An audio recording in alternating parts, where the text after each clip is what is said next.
मैं RT action committee का chairman Shahid शरीफ बात कर रहा हूँ। जैसा कि आप लोग को बहुत सारे आपके सवाल है और बहुत सारे अलग अलग विषय है।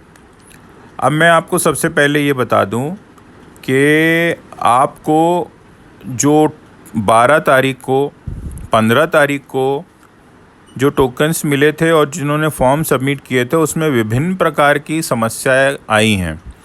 जैसा कि अभी हमारे पास में 167 फॉर्म्स जो हमने URC 2 के रिजेक्ट हुए थे, वो वापस से हम लोग कम से कम 140 फॉर्म्स को हमने चेक करके उसका रेडियस के लिए हमने उसको मान्य लाया है।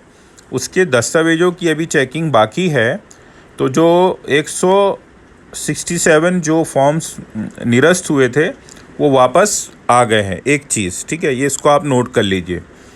अभी दूसरे मुझे जो सवाल आ रहे हैं कि भाई 4 तक स्कूल रहेगी तो क्या होगा, तो उसके लिए परमिशन जो है 4वीं तक ही मिलती है। उसके बाद में वो सारा 5वीं से 8वीं और फिर 9वीं से 12वीं तक ये हो जाती है। इसके बाद हमारे पास एक सवाल और आया है कि महिला बोलती हैं कि हमारे पति हमारे पास नहीं है और इसका जो सर्टिफिकेट है वो किसका लगेगा। तो मैं सबसे पहले बता दूं, चाहे आप OBC का कास्ट हो, SC का हो या SCB का हो, इसके लिए बच्चे के फादर का ही प्रमाण पत्र लगेगा। ये आप नोट कर लीजिए। दूसरी चीज़ है कि आपका रेंट एग्रीमेंट की काफ़ी हमारे पास शिकायतें आ रही हैं। तो देखिए, रेंट एग्रीमेंट में अगर आप किसी के भी घर में रहते हैं, आप उनसे एक पावती ले लीजिए और यदि वो पावती भी नहीं दे रहे तो आप एक एग्रीमेंट अपना बना के एक बैंक में अकाउंट खोल लीजिए और बैंक का अकाउंट और आपका जो आपने एप्लीकेशन में जो एड्रेस है वो डाल के आप दे दीजिए, हम लोग उसको मंजूर करवा लेंगे। लेकिन बैंक पासबुक होना चाहिए। अभी हमारे पास एक और शिकायत आई है कि किसी ने बच्चे की स्पेलिंग गलत कर दी। तो हम ये जो मामले है ये सरकार तक हम भेज रहे हैं, उसमें से हमें क्या जवाब आएगा तो फिर हम उसमें भी उसका कुछ ना कुछ निकालेंगे। अभी फिर हमारे पास में और भी चीज़ें यहाँ पे दिखाई दे रही हैं कि जो लेटर लेके स्कूल में आप सीधा चले जा रहे हैं तो स्कूल वाले आपको एडमिशन नहीं दे रहे। तो लेटर लेके आपको स्कूल में नहीं जाना है, पहले आपको हमारे यहाँ पे आके टोकन लेके अपने पूरे डॉक्यूमेंट वेरीफाई कराना है। फिर यहाँ से हम एक आदेश देंगे, वो लेके आपको स्कूल में जाना है। इसी प्रकार से हमको बहुत सारी और भी चीज़ें सामने आ रही हैं कि कई स्कूल वाले आपसे पैसे मांग रहे हैं पहले ही, तो उसके लिए भी आपको शिकायत जो है, जो पैसे मांग रहा है और पहले ही आपको पर्ची दे दिया है, तो ऐसे आप आके हमारा डायरेक्ट जो नंबर है 8796121213, इस पे आप अपना एक लेटर लिखें मुझे direct RT action committee chairman Shahid Sharif इनके नाम से, और उसमें आप अपना बच्चे का नंबर डालें जो अलॉटमेंट लेटर आपको मिला है और स्कूल का नाम डालें और जो पर्ची दी है उसका भी आप मेरे को व्हाट्सएप में आप भेज दीजिए, हम तुरंत में उसका एक्शन लेंगे। अभी इसके बाद में संदीपनी स्कूल का भी हमारे सामने और मॉडर्न स्कूल का कि ये स्कूल हमारे घर से बहुत दूर होती है, तो मैं आपको बता दूं कि स्कूल नहीं बदली जाएगी किसी भी शर्त में, स्कूल वही रहेगी। आपको एडमिशन लेना है तो लीजिए और नहीं है तो कोई दिक्कत नहीं है। और समय रहते अगर आप अपना क्लेम 26 तारीख तक नहीं करेंगे तो ये समझा जाएगा कि आप स्कूल में एडमिशन लेने की रुचि नहीं रखते हैं। और इसके बाद में मैं आपको एक बहुत ही महत्वपूर्ण जानकारी दे रहा हूँ, जैसा कि URC 1 के पेरेंट्स के लिए है कि जितने भी URC 1 के जो पेरेंट हैं वो सारे 24 तारीख को आएंगे, क्योंकि हमने जो उनके पहले के जो दस्तावेज है और रेडियल जो चेक किया था उसको दोबारा हम लोग लॉन्गिट्यूड और लैटिट्यूड से कर रहे हैं, तो एक उसमें भी आपका फ़ायदा होगा। और दूसरा जो URC 2 का है, तो URC 2 में जितने भी मैंने कहा था कि 1 किलोमीटर वाले ऊपर के जो पेरेंट है वो ना आए, ये समझे कि निरस्त हो जाएगा। तो लेकिन अभी हमने सरकार को जो पत्र व्यवहार किया है उसके मार्गदर्शन से अभी हमको बहुत सारे बच्चों के एडमिशन उसमें मिल जाएंगे।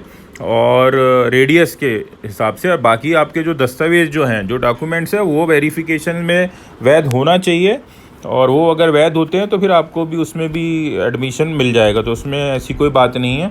और आपको मैं बार बार बोल रहा हूँ, आप अपने दोस्तों से, जो भी आपके कलीग्स हैं, उनको आप बताइए कि देखिए यूट्यूब चैनल में आपको क्यों सब्सक्राइब करना है, आपको ये भी बताता हूँ। और व्हाट्सएप का नंबर में क्यों हाई लिख के भेजना है, वो भी मैं आपको बताता हूँ। देखिए, आपकी जितनी भी शिकायतें हैं, आप बिना किसी के परेशान हुए डायरेक्टली आप उसमें आएंगे। जैसे मैंने अभी आपको सारी आपके सवालों का जवाब दिया हूँ, इसी प्रकार आपकी कोई भी शिकायत होगी तो हम उसको डायरेक्टली अपने डिपार्टमेंट को देंगे, और हमारे national child right protection commission को हम लोग देंगे। और दूसरी बात ये कि यूट्यूब चैनल में जब आप आके सब्सक्राइब करेंगे, बेल आइकन ज़रूर से दबाइए ताकि आपको ये अपडेट्स मिलते रहे। और दूसरा, यूट्यूब में क्यों बोल रहा हूँ कि हमारे जो एक्टिविटी बच्चों की जो चलती है, और हम लोग क्या कर रहे हैं, हमारे बच्चों को कैसे आगे करना है, कैसे स्कूल में भेजना है, स्कूल के बच्चे कैसे मेंटल प्रेशर में, स्कूल में क्या हो रहा है, तो इन सब सारी चीज़ों को आपको देखना है और देखकर आपको समझना है, और उसमें से आपको सवाल निकाल के मेरे को व्हाट्सएप के माध्यम से आपको बात करनी है। आप अपने सवाल लिख के छोड़ दीजिए, हम सारे व्हाट्सएप के एक एक उत्तर जो है हम यूट्यूब के माध्यम से देते हैं। अभी मुझे जैसे समझिए कि 50 से 100 सवाल आए कि अभी कब जाना है, कब लॉटरी ख़त्म होगी, कब क्या होगा, तो इसके सारों के मैंने अभी उत्तर आपको दिया है। तो आप इसको यूट्यूब के वीडियो को बहुत गौर से सुनिए, अगर नहीं होता तो आप दोबारा सुनिए। अभी मैं आखिरी में फिर से बोल रहा हूँ कि URC 1 के लिए जिनका चयन हुआ है वो पेरेंट 24 तारीख को आएंगे, और URC 2 के जो पेरेंट है जिनके पूरे सारे 167 फॉर्म रिजेक्ट हो गए थे, और अभी हमें 2 दिन में 66 फॉर्म और 60 फॉर्म प्राप्त हुए हैं, तो अभी इन सब को हम एक साथ करके 22 तारीख को हम लोग ये निर्णय लेंगे कि उस पर क्या और अच्छा करना है, और उसके बाद फिर हम आपको डेट बताएंगे। तो हम लोग ने 22 तारीख को जो URC 2 के जो फॉर्म है उसको दोबारा हम कमेटी के सामने रखेंगे, और वापस से इसमें जो रेडियस का प्रॉब्लम आया तो वो एक सॉल्व हो जाएगा। दूसरा जो गंभीर बात है कि किसी का घर का नंबर चेंज हो गया है, तो किसी का नाम चेंज हो गया है, तो ये भी मामला हमने गवर्नमेंट के पास रखा है, कमेटी के सामने रखा है स्पेलिंग चेक का, तो इसमें भी आपको निर्णय मिल जाएगा। धन्यवाद। आप हमारे YouTube चैनल को सब्सक्राइब करिए, लाइक करिए, घंटी बजाइए। मैं शाहिद शरीफ, थैंक यू सो मच। आपको सेंटर में मिलूँगा, कुछ भी आपको है मैं वहाँ भी मिलूँगा। आप हमारा चैनल को देखिए, लाइक करिए, सब्सक्राइब करिए, शेयर करिए। Thank you so much.